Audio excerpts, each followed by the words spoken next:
Informatic studio में खुशामदीद। दोस्तों, इंसान का चांद पर जाना, मरीख पर कदम रखना, गाड़ियों को हवा में उड़ाना शायद अब हमें इस कदर हैरान नहीं करता। ये तमाम कारनामे इंसान ने टेक्नोलॉजी और साइंस की मदद से सरअंजाम दिए, लेकिन दुनिया में कुछ कारनामे ऐसे भी हैं जिन्हें इंसान ने किसी बगैर टेक्नोलॉजी और साइंसी मदद के सरअंजाम दिए हैं। क्या आप तसव्वुर कर सकते हैं कि कोई समंदर में खो जाए और दुनिया से राब्ता भी मुनक़ता हो जाए? दुनिया में एक ऐसा शख्स भी है जिसने बहरुल काहिल में 438 दिन गुजारे और जिंदा वापस अपने घर भी पहुंचा। सामईन, दुनिया में कुल 5 बहर हैं, जिनमें सबसे बड़ा बहरुल काहिल है। इसका रकबा 165 मिलियन मुरब्बा किलोमीटर पर फैला हुआ है। हैरानकुन बात यह है कि दुनिया का कुल खुश्क रकबा 148 मिलियन मुरब्बा किलोमीटर पर मुश्तमिल है। यानी बाकी 4 बहर को छोड़ भी दिया जाए तो सिर्फ बहरुल काहिल का रकबा हमारी दुनिया में मौजूद पहाड़ों, जंगलात, रेगिस्तानों और मैदानों से ज़्यादा बड़ा है। सामईन, अगर कोई शख्स ऐसे समंदर में खो जाए तो इसको तलाश करना नामुमकिन है। इस नामुमकिन को जोज़ सल्वाडोर ने मुकम्मल कर दिखाया और बहरुल काहिल में 7 फीट की एक छोटी सी कश्ती में 438 दिन गुजार कर ऐसा आलमी रिकॉर्ड बना डाला जिसे कोई तोड़ना भी चाहे तो नहीं तोड़ पाएगा।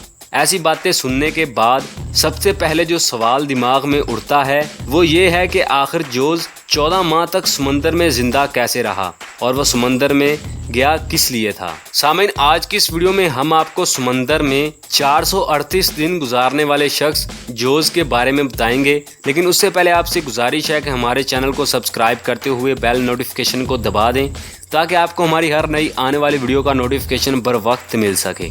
सामईन, जोज़ मैक्सिको के एक गाँव कोस्टा का रिहायशी और पेशे से एक मछेरा है।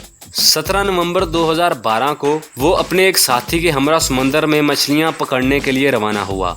इनका समंदर में 30 घंटे गुजारने का इरादा था, इसलिए इनकी कश्ती में ज़रूरत का कुछ सामान और एक दिन का खाना था। इसे बिल्कुल अंदाज़ा नहीं था कि इसके अगले 14 माह इसकी ज़िंदगी के बदतरीन दिन होने वाले हैं। जोज़ और इसका साथी मैक्सिको के साहिल से तकरीबन 120 किलोमीटर दूर चले गए और अपना काम शुरू कर दिया। अचानक इन्हें समुद्री तूफान ने घेर लिया। अपनी जान बचाने के लिए इन्होंने जाल समंदर में ही छोड़ा और साहिल की जानिब चल पड़े। मुसलसल 6 घंटे कश्ती चलाने के बाद जब वो अपनी मंजिल के करीब पहुंचे तो इनकी कश्ती खराब हो गई। अभी वो इसी परेशानी में मुब्तला थे कि साहिल तक कैसे पहुंचा जाए कि तेज हवा ने इनकी कश्ती को वापस समंदर की जानिब धकेलना शुरू कर दिया। जोज़ ने साहिल पर मौजूद अपने साथी को अपनी लोकेशन भेजी और इनके जवाब का इंतज़ार करने लगा, लेकिन इससे पहले कि इन्हें जवाब मसूल होता इनके रेडियो की बैटरी ख़त्म हो गई। जब इनके साथियों ने पैगाम देखा तो फौरन एक रेक्सियो प्रोग्राम समंदर में भेजा, लेकिन जोज़ और इसके साथी का कुछ पता न चल सका। इस हादसे को 5 रोज गुजर चुके थे और जोज़ की कश्ती को तूफानी हवाओं ने 450 किलोमीटर समंदर के अंदर धकेल दिया था। वो समंदर के एक ऐसे हिस्से में थे जहां से आम तौर पर कोई समुद्री जहाज नहीं गुजरता था। इनकी कश्ती में कोई ऐसा सिस्टम भी मौजूद नहीं था जो दूर से गुजरने वाले किसी जहाज को कोई सिग्नल दे सके। सामईन, जोज़ और इसके साथी को अंदाज़ा हो गया था कि अब इनके ज़िंदा बचने के इम्कानात ना होने के बराबर हैं, लेकिन वो कोशिश करते रहे कि किसी तरह खुद को ज़िंदा रखें। साथ लाया हुआ खाना ख़त्म हो चुका था। इन्होंने कश्ती के करीब मौजूद मछलियों को पकड़कर कच्चा ही खाना शुरू कर दिया। समंदर का नमकियात वाला पानी मौत का सबब भी बन सकता है, इसलिए प्लास्टिक की बोतलों में बारिश का पानी स्टोर करते और इसे पीते थे। जब कई दिन तक बारिश ना होती तो इन्हें मजबूरन मछलियों और कछुओं का खून पीना पड़ता था। जोज़ और इसका साथी जिस ज़हनी अजियत से गुजर रहे थे इसका तसव्वुर करना भी मुश्किल है। आखिरकार जोज़ का साथी इस अजियत के आगे शिकस्त खा गया और 4 माह बाद इसने समंदर में छलांग लगाकर खुदकुशी कर ली। अब जोज़ समंदर के जिस हिस्से में मौजूद था इसे दुनिया का खामोश तरीन हिस्सा समझा जाता है।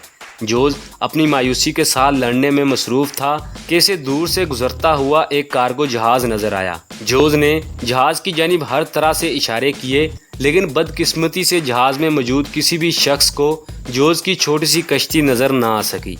11 माह में जोज़ अपनी कश्ती में 8000 किलोमीटर का सफ़र कर चुका था।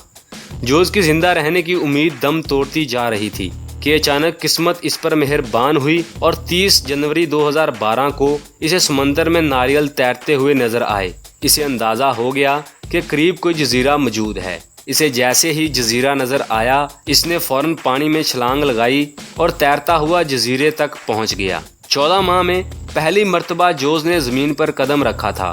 جزیرے پر اسے ایک چھوٹا سا گھر نظر آیا جس میں وہاں کا ایک مقامی رہتا تھا۔ تقریباً 8 ماہ بعد جوز نے کسی انسان کو دیکھا تھا۔ یہ جزیرہ مارشل جزیرہ کا ایک علاقہ تھا جسے ایوبن اٹول کہا جاتا ہے۔